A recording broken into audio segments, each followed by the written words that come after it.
समाज पर इतना अत्याचार हो रहा है। SC/ST एक्ट को तो हम देख ही रहे थे, जातिगत आरक्षण को तो हम झेल ही रहे थे, उसके बाद अब ये UGC भी ला करके खड़ा कर दिया है। तो हमारी ये मांग है कि ऐसा काला कानून को वापस किया जाए, अन्यथा सवर्ण समाज चुप नहीं बैठेगा, हम उग्र आंदोलन करेंगे। UGC रूल्स को लेकर देश भर में बहस तेज है। यूपी, बिहार समेत देश के तमाम राज्यों में इसे लेकर सवर्ण समाज के संगठनों का विरोध भी चल रहा है। सवर्ण समाज के एक वर्ग का कहना है कि UGC रूल्स के चलते परेशानियां होंगी और फर्जी शिकायतें भी दर्ज होंगी। इसके अलावा एक चिंता यह कहते हुए भी जाहिर की जा रही है कि OBC, SC और ST वर्ग के छात्रों की ओर से दी जाने वाली शिकायतों की जांच में सवर्ण प्रतिनिधि नहीं होंगे।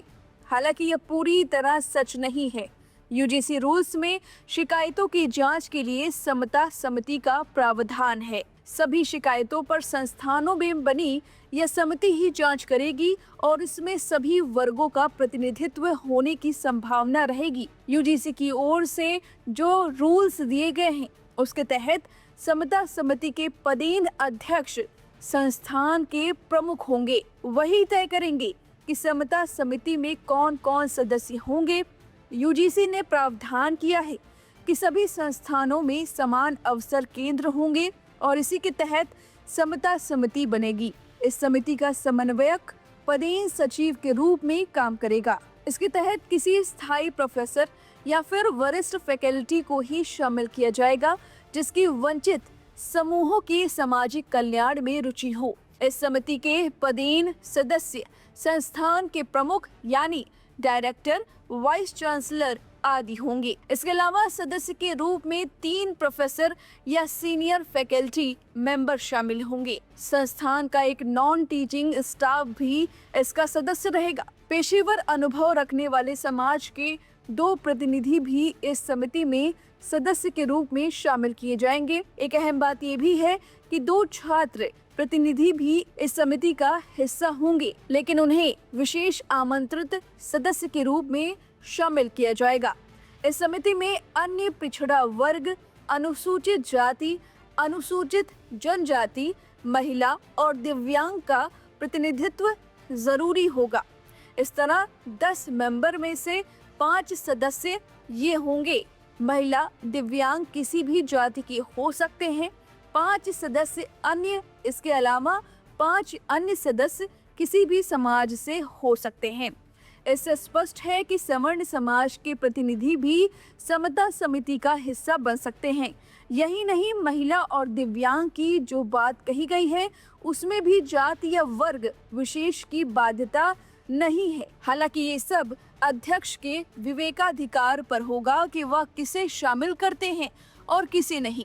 साफ ये है कि महिला और दिव्यांग किसी भी जाति से संबंधित हों, उन्हें समिति में जगह दी जा सकती है। इस प्रकार सवर्णों का भी पर्याप्त प्रतिनिधित्व समिति में रहेगा। नियम के अनुसार समता समिति के सदस्यों का कार्यकाल 2 साल का होगा, जबकि विशेष आमंत्रित समिति का कार्यकाल 1 साल का ही होगा। समता समिति की साल में होगी 2 बैठकें।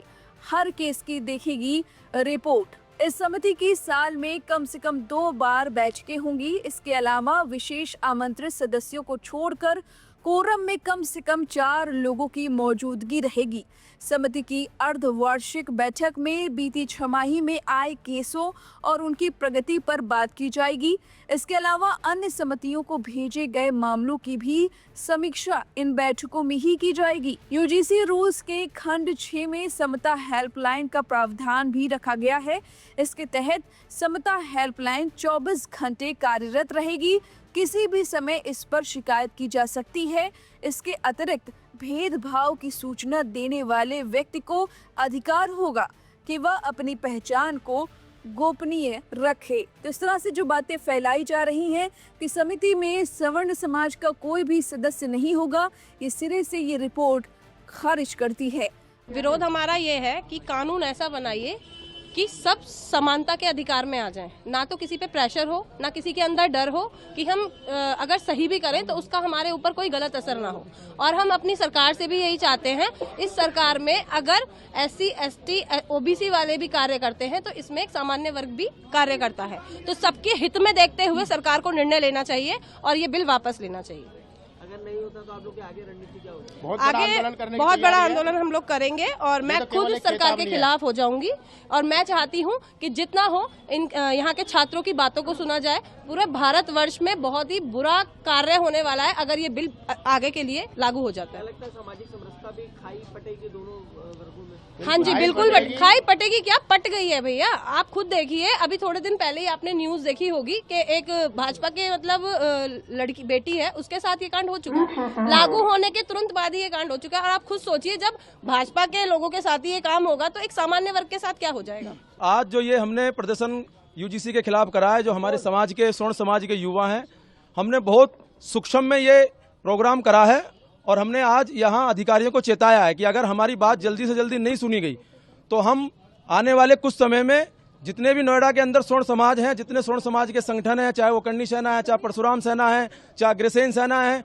चाहे वो त्यागी भूमियार सेना है, हम सबको लेके हजारों लाखों की संख्या में विधायक जी और सांसद जी का घेराव करेंगे। और जब तक हमारी ये कानून जो है वापस नहीं होगा, हम कोशिश करेंगे अगर कानून वापस नहीं हो तो हम अनशन पे भी बैठेंगे। और एक बात हम और आपको बता दें कि ये कानून पहला ऐसा कानून है कि केंद्र सरकार ने बिना मांगे दे दिया। आज तक जितने भी कानून बने हैं, जिस समाज को पीड़ा होती है वो धरना देते हैं, वो ज्ञापन देते हैं, वो संसद में उनके प्रतिनिधि आवाज उठाते हैं। किसी भी SC ST समाज के प्रतिनिधि ने किसी संसद में, राज्यसभा में इस कानून की कोई आवाज नहीं उठाई। लेकिन हमारी समझ में नहीं आ रहा कि जो 100% मतदाता स्वर्ण समाज भाजपा सरकार को वोट देता है, उन्होंने स्वर्ण समाज को अनदेखा करके SC ST को ऐसा कानून बना के दे दिया कि उन्होंने उसकी मांग भी नहीं करी, सिर्फ सुप्रीम कोर्ट के एक आदेश पे। मेरी एक बात और है, हम पे SC ST लगाया गया, हम चुप रहे। आपने देखा होगा कि SC ST में 70 से 80% जो मुकदमे वो फर्जी पाए जाते हैं। वो तो चलो एक बात है कि वो एक सामाजिक जीवन में SC ST है, लेकिन आप सोचिए जो एक स्कूल में पढ़ने वाला बच्चा है, कॉलेज में पढ़ने वाला बच्चा है, उसे क्या पता कि मैं ब्राह्मण हूं, आप हरिजन है, वो मुस्लिम है, वो जाट है, वो गुजर है।